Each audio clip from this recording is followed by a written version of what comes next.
Europe must not only strive for technological sovereignty, it must also ensure that innovation is inclusive, sustainable, and driven by collaborative efforts across the continent.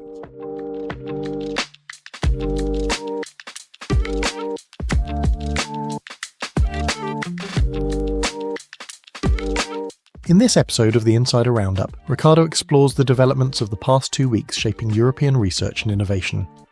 We dive into the newly published Draghi report on European competitiveness, discussing its implications for technological sovereignty and industrial strategy, as well as how we see it from the point of view of INESC TEC position paper on FP10.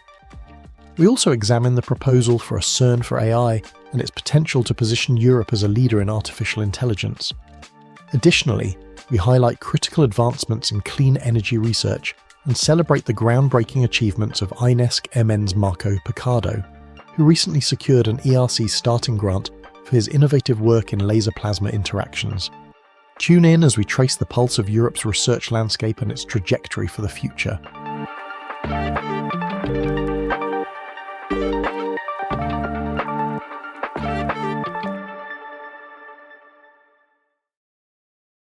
Welcome back to the Insider Roundup. What a couple of weeks in the world of research and innovation. From new regulatory practices in AI to the highly anticipated Draghi report on European competitiveness, there's a lot to unpack. There are some recent developments we will analyze and cover in the next episode, for example, related to the new European research area and the design of the next framework program. There are a lot of rumors and information circulating about how its structure and governance might be profoundly changed, and this has already put some worried and/or wondering. Let's let things settle down and analyze all of this when we have more concrete information. As usual, I will start with a short news roundup and then go to the more analytical part, with a focus on the Draghi report and INESC TEC's position paper on FP10, the new report on clean energy, and the idea of a CERN for AI. And at the end, a little surprise. So stay tuned. Let's start with the AI and the Global Partnership on Artificial Intelligence, GPAI. The GPAI recently introduced a code of practice, an important development in the EU's ongoing efforts to regulate artificial intelligence responsibly. And for a deep dive in this topic, Euronews has an excellent article featured in our newsletter. Karin Tafur also provides a concise summary on LinkedIn, highlighting the key points of this initiative and its potential impact on AI governance in Europe. You know, you can always find the podcast transcript and all the links to all the mentioned articles and posts in our newsletter, The Insider. Just go to our LinkedIn page or to our website and you can find it there. Next up, let's talk about innovation procurement in Europe, a topic that's gaining traction but remains underutilized. Liv Bose commented on this issue on LinkedIn, stressing the need for public buyers and suppliers to engage more actively in innovation procurement. The European Commission has opened a public consultation to gather insights from stakeholders involved in this process. If you are a public buyer or a supplier, this is a great opportunity to have your voice heard. So you can find more details and contribute to the consultation. Check the link in the newsletter. Shifting gears to the energy policy, Bernard Maganen, the Acting Director General of the Joint Research Centre, shared some insights from a recent workshop at the JRC in Petten in the Netherlands.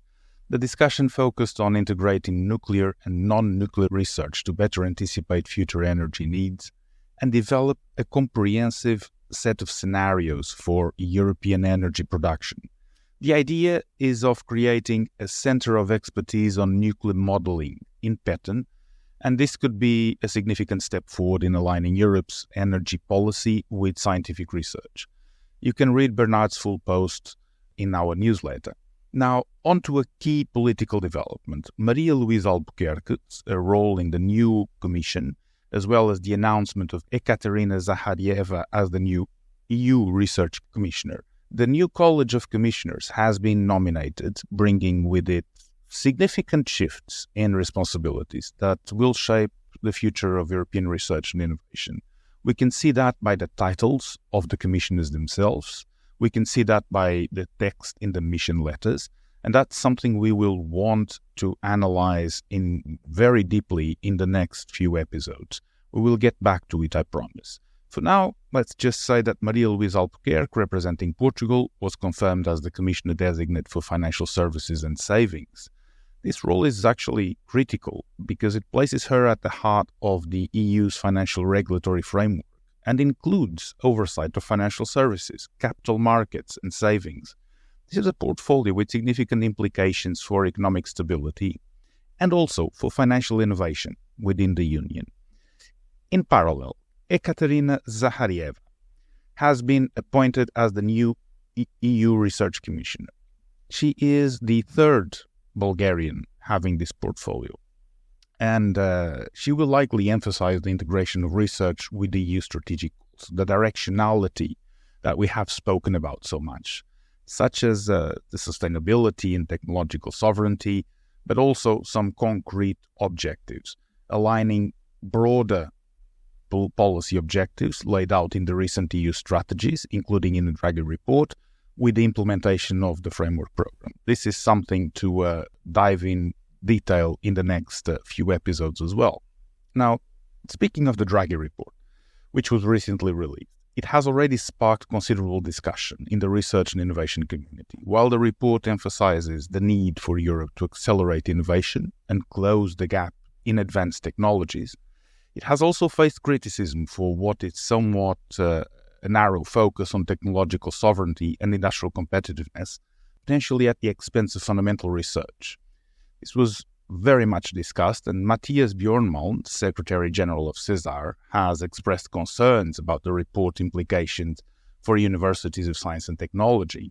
He highlights the importance of supporting modern and stable research careers to attract top talent, which is essential for Europe to maintain its leadership in science and technology.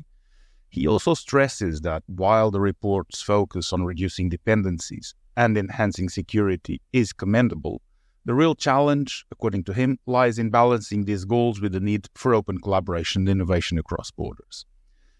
This brings us to the editorial of today's newsletter by João Claro. João is president and CEO of INESC TEC, and in this editorial he addresses some of the very issues that we just mentioned. João emphasizes that while the Draghi report sets an important direction for European competitiveness, it must be complemented by a broader vision that includes sustained investments in research and innovation through FP10. INESC TEC's position is clear. Europe must not only strive for technological sovereignty, it must also ensure that innovation is inclusive, sustainable, and driven by collaborative efforts across the continent. As João Claro points out, INESC TEC has anticipated many of the strategic priorities outlined in the Draghi report in its position paper on FP10, which was published a couple of weeks ago. However, he also highlights areas where the report could go further, particularly in fostering the conditions necessary for groundbreaking research to thrive alongside technological advancements. For a more detailed discussion on these points, including how they tie into the future FP10, check the editorial in this issue of the Insider newsletter. As these changes unfold, we are closely monitoring how they impact the future of EU research and innovation policy, and we'll get back to these issues. In fact, one area where these developments are already making waves is in the field of clean energy. In this edition, we dive deep into a critical study that was recently spotlighted by Rosalind van der Vlies on LinkedIn. She is the Director for Clean Planet at the European Commission. The report that I'm referring to, published on September 4th, explores how research and innovation can safeguard Europe's energy security as we transition towards a cleaner and more sustainable energy system, or that is the goal. The study outlines the evolving nature of energy security, shifting from reliance on fossil fuels to the need for secure access to clean energy technologies, materials, and its components. It offers a strategic roadmap, also a scenario modeling, a SWOT analysis, and prioritized list of research and innovation actions. However, the report also identifies significant gaps and areas requiring further research.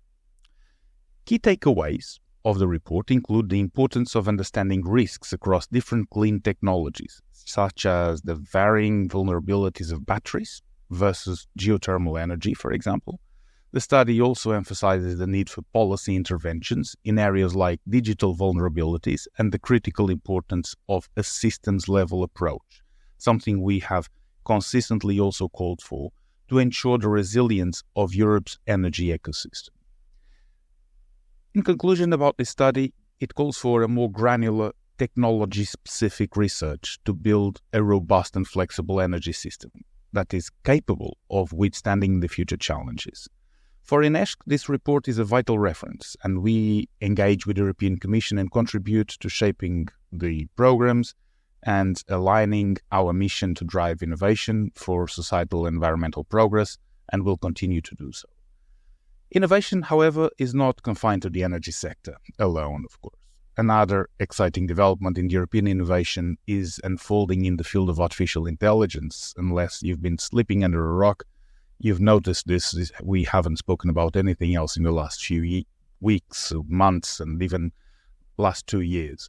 Now, if we shift our attention to a particular development in AI, the concept of a CERN for AI, the International Center for Future Generations has been publishing a lot about this.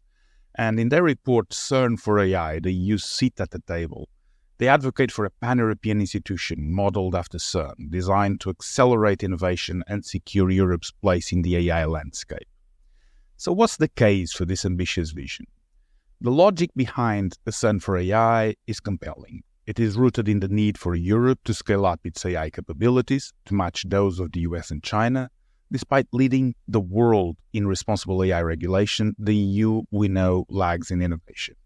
With its fragmented ecosystem, limited access to top-tier computational resources, a centralized institution like a CERN for AI, backed by a budget that is foreseen to be 30 to 35 billion euros over 3 years, could change that by providing the infrastructure needed to develop trustworthy AI, an area that is critical.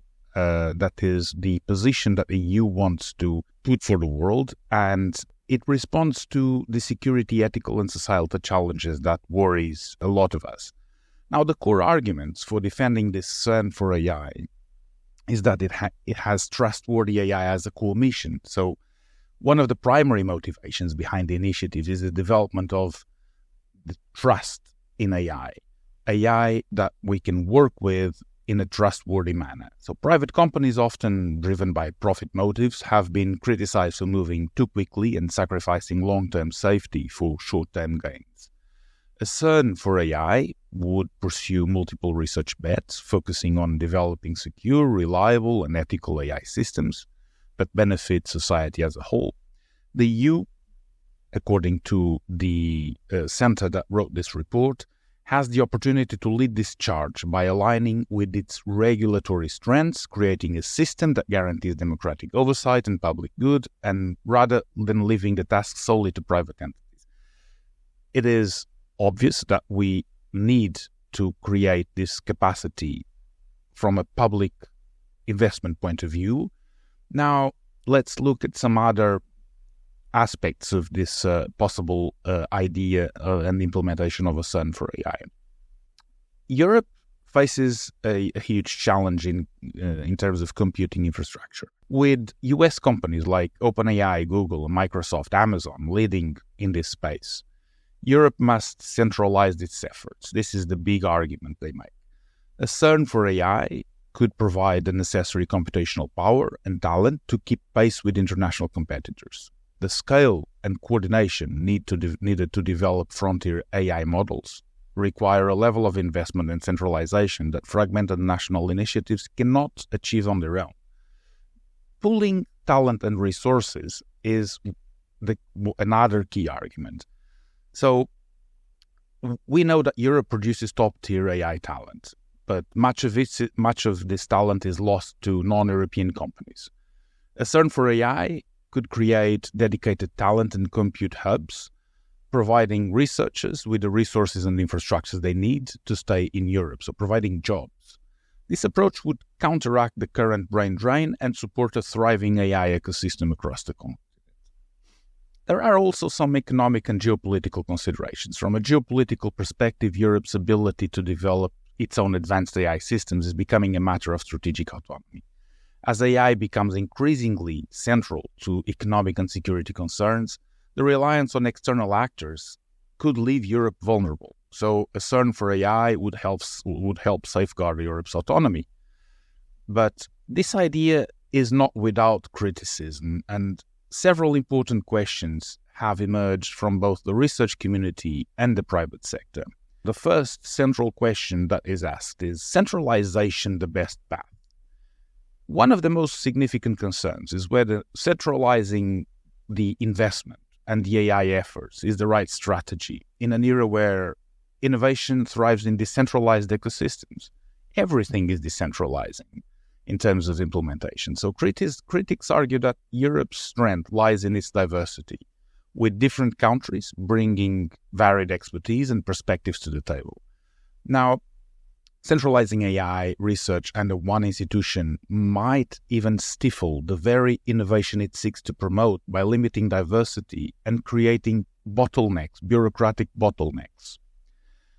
Also, the private sector that currently leads in AI development with companies such as the ones I mentioned before, Google, Microsoft, OpenAI at the forefront, they argue that they have an agility and profit-driven innovation that have worked as the main drivers behind the recent AI advancements.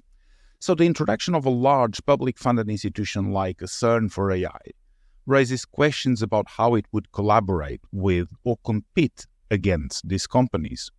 Would it risk duplicating efforts or, even worse, slow down the pace of development? Well, how would the CERN for AI ensure that it doesn't become reliant on private sector resources, which may lead to conflicts of interest, for example? There are a lot of questions to answer in relation to this idea of a CERN for AI. Then there are the economic feasibility and returns. 30 to 35 billion investment is a significant commitment. Where is this money coming from? And while there are, of course, potential benefits, a lot of potential benefits to this investment, the risk of failure is real. Some of the critics argue that Europe's AI investment should focus on smaller, more agile initiatives rather than this singular expensive project that does not guarantee return on investment. Would a CERN for AI be able to generate enough economic value to justify such a high price tag? This is one of the key arguments the critics point to, because previous moonshot projects have failed to deliver on their very lofty promises. Then there are the ethical and security risks. While we also have a promise of trustworthy AI in this idea of CERN for AI and in its core mission, there are concerns about the security risks involved in such an ambitious initiative. AI models that surpass current capabilities could be misused by malicious actors or even pose unintended consequences. How would CERN for AI ensure the safety and security of the research it produces, especially in an era of growing cyber threats and international competition? Then, of course, there are issues about timing and bureaucracy. But at its core, the CERN for AI concept reflects a particularly European approach to grand challenges, an emphasis on public investment, international collaboration, and long-term societal benefits over short-term profits. It is a good idea that needs to be discussed. It has a lot of merits. The original CERN became a symbol of European scientific leadership and international cooperation. So a CERN for AI could serve a similar role in this new era, addressing AI's technological, ethical, and geopolitical dimensions with a uniquely European vision. However, the debate continues and the question remains. Is a centralized, public-funded institution the right path? Should Europe focus on leveraging existing ecosystem and in a more distributed way? The next few months and years will be crucial for determining whether this bold idea becomes a reality or remains just that, an idea. Meanwhile, amidst these broader discussions on Europe's research strategy, there are already significant achievements that are being made at the individual level that contribute to the continent's scientific advancement. So ERC published its results, and we would like to highlight one of those achievements in the recent breakthrough by INESC Microsystems and Nanotechnologies. We were very, very happy to announce a couple of weeks ago as well that Professor Marco Piccardo from INESC Microsystems and Nanotechnologies and the Instituto Superior Técnico in Lisbon has been awarded this prestigious European Research Council Starting Grant. He secured 1.5 million for a groundbreaking project called MetaPower. The project is titled Space-Time and Vectorial Meta-Optics for High-Power Structured Laser Matter Interactions. Represents a major leap in the field of plasma science, and over the next 5 years, Marco's work will push the boundaries of high-power laser plasma interactions, an area critical to technologies like fusion energy and particle acceleration. High-power lasers at terawatt and petawatt levels are essential for creating and controlling plasma, but doing so requires advanced techniques, infrastructures for beam control at these extreme energy levels. So what makes MetaPower particularly innovative is its focus on using high damage threshold metasurfaces, a cutting-edge nanotechnology, to precisely structure high-power lasers. As Marco explains, we will mold plasma using structured lasers as our sculpting tools.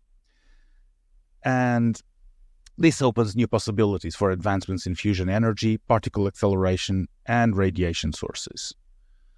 Now, Marco is no stranger to high-level achievements. In addition to his role at INESC Microsystems and Nanotechnologies, INESC MN, he is visiting professor at Harvard University and was recently recognized as Young Scientist by the Portuguese National Academy of Sciences. His vision for unifying metasurfaces and plasma physics is now becoming a reality with this ERC grant, which will provide the crucial resources that we need to achieve paradigm shift in how we understand and control laser matter interactions. This is the first starting grant awarded to INESC MN, and for that we highlight it because it marks a significant milestone for the Institute. It also highlights the exceptional talent within the INESC ecosystem and highlights that INESC is about the whole value chain of research and innovation, from fundamental disruptive research to applied innovative research and innovation. This ERC just comes to further elevate our visibility in cutting-edge scientific research. So congratulations to Marco and his team, and you can read more about his groundbreaking project on the INESC MN website, learn about MetaPower and how it is going to reshape the future of plasma science. We trust it will. So, as we can see, the landscape of European research and innovation is evolving rapidly, with significant developments across various sectors, from groundbreaking advancements in clean energy and AI to the individual achievements that will propel our collective progress. These stories underscore the importance of our continued collaboration, the strategic investment and innovation that we need to address today's challenges, but it also paves the way for future breakthroughs for the younger researchers. So we'll continue to bring you the latest insights and analysis, help you stay informed and engaged with issues that matter most in EU research and innovation. Thank you for tuning in to the Insider Roundup. Stay curious, stay innovative, and we'll see you in the next episode. Obrigado.